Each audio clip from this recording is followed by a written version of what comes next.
They had a concert last night in celebration of the people that passed away in Manchester, and with a lot of stars that I don't know any of their names, but anyway. And they're talking about look into the eyes of the person next to you and say that you love them. And a lot of that kind of rhetoric.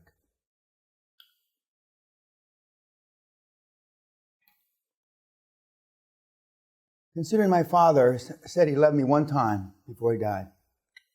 Considering my two best friends, their father never said, they're all the same generation, that saved the fucking world. They called the greatest generation. And somehow, in their vocabularies, that word, the L word, other than loser, never crossed their lips. Now, being a guy who's going to be 72 pretty soon, who's seen a lot of life,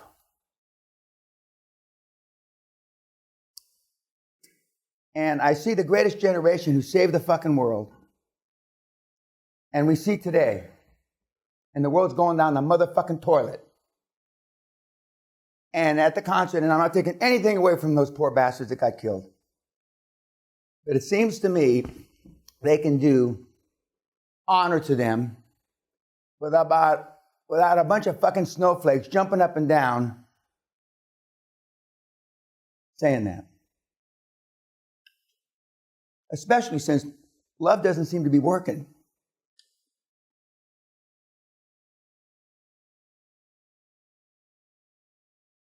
Again, it's beyond my comprehension. As I said, if love worked, one, you wouldn't be here. Two, we wouldn't be having all the problems we're having. And yet, it's personified. It's perpetuated. And and nobody will say that on the news because a generation and a half have all grown up being raised that way, just as many of you. Now, I didn't see what the bus stop was, but there's a bus stop in the Middle East. Bahrain and Qatar, and they're withdrawing their ambassadors, and something fucking happened yesterday. Anybody know what? Some shit hit the fan. And en masse, they're withdrawing their ambassadors and their families of the ambassadors, and they're telling them to leave the countries. And okay, we'll see you at lunchtime. I don't know, I'm just projecting, and you shouldn't project, but projecting that perhaps this or recent terrorists have been linked directly with evidence to one of the Middle Eastern countries, and the other Middle Eastern countries are acting. I don't know what it is, but anyway, it's CNN. They were just the talking heads were going fucking berserk about it. In between, look at your neighbor in the eye and tell him you love him. Now, Woodstock in the 60s, which I'm a product of, look at your neighbor and fuck him. And that's exactly what happened. 1 million people fucked each other in the ass for 3.5 days. Now, I can understand that. Carnal lust. But we've gone from fornicating to look them in the eyes and say that you love them. Now, if the next part of that is, fuck me, honey, but that's apparently not what happened. Now, this morning, I woke up, and when you guys fight or box, don't do it under my fucking window, because you woke me up, and I thought didn't have my glasses on. I look out the window, I said, oh, fuck, there's a big guy beating up a little guy. So and then I wouldn't put my glasses on, and then I saw you training these two monkeys, and I realized, and so that I closed the window, and I went back to sleep. But Sally says, what's wrong? I said, no, it's they're letting some of their testosterone loose, I guess. I don't know what the fuck they're doing. Anyway, but when I looked out without my glasses, I saw your bald head shining, kind of stooped over like this, and I saw you like this, and then I saw you with a towel around you like a fucking head of a harem or something, and then I put my glasses on, and I saw what the hell was going on. But do it on the other side of the castle, towards the lock, and then I won't hear you.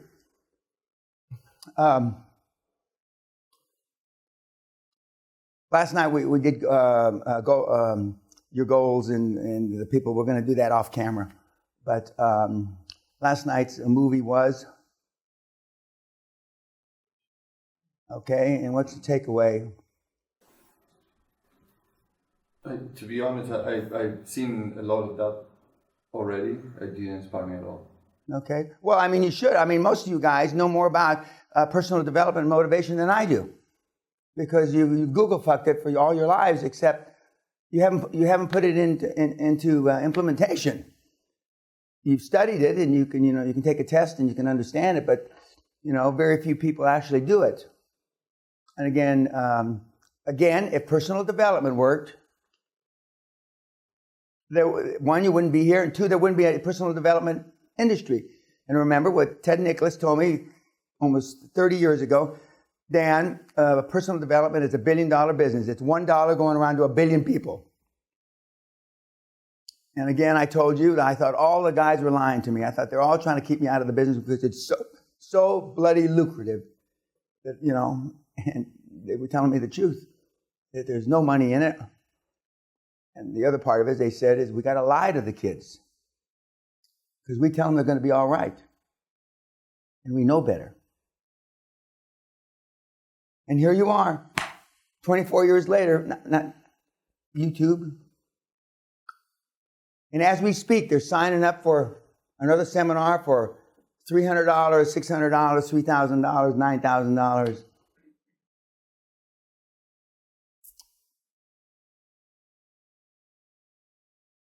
Anything else? I took away is like, I am my only problem, and then I am my only solution. Yeah, that's for sure.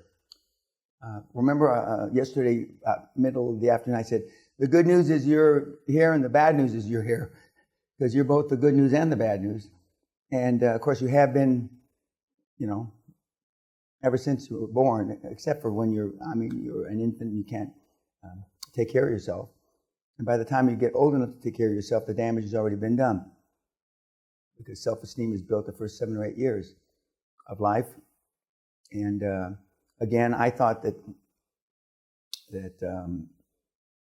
I didn't think that I was so special. I didn't know what self-esteem really was. I didn't understand the concept of self-confidence. I thought that, everybody had self-confidence. And wrongly, I thought that guys had self-confidence and women didn't. That's the background I came from, because women were considered second-class citizens. I'm sure my mom wouldn't appreciate me saying that, but it was the truth. It was the truth. And of course now, women were equal then. They weren't treated equal, and women are equal now, and they're more treated equal. But women still don't get the same pay men do. And I can go on and on and on. And in my experience is, for QLA, women are more focused. They can multitask. They can get shit done. As I told you about the wife, it's got 2 kids, selling off her other business, and is kicking the ass to everybody in her class. Women make less excuses, except for their husbands. Women make excuses for their husbands, because that's how they justify staying married to them.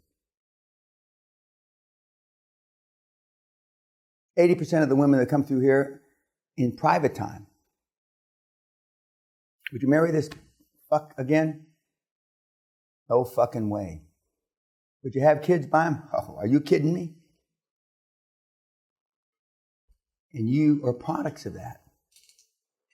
Remember, you got to go home and ask your mom and dad, was I a mistake? And they won't even have to answer you. You'll see it in their eyes. I love when there's about 3 to 7 or 8, 9, 10 years difference between kids.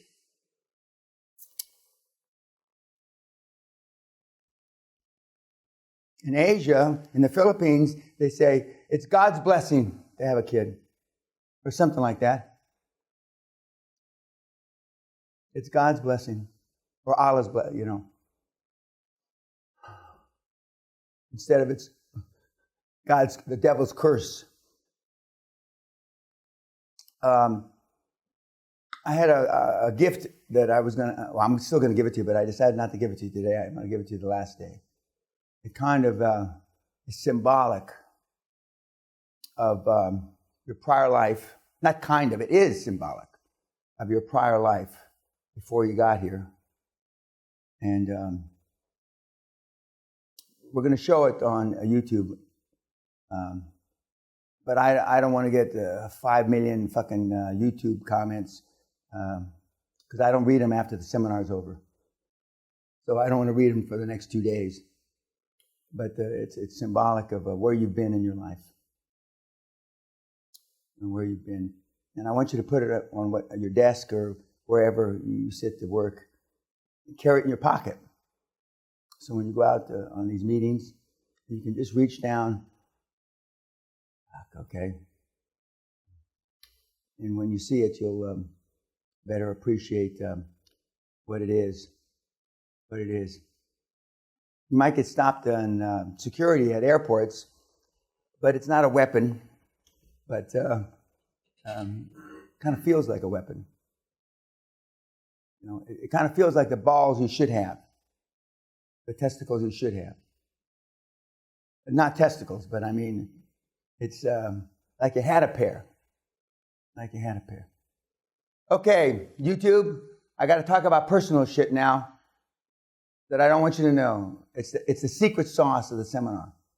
It's the reason why these guys are going to get fucking filthy rich and you're not. See you later.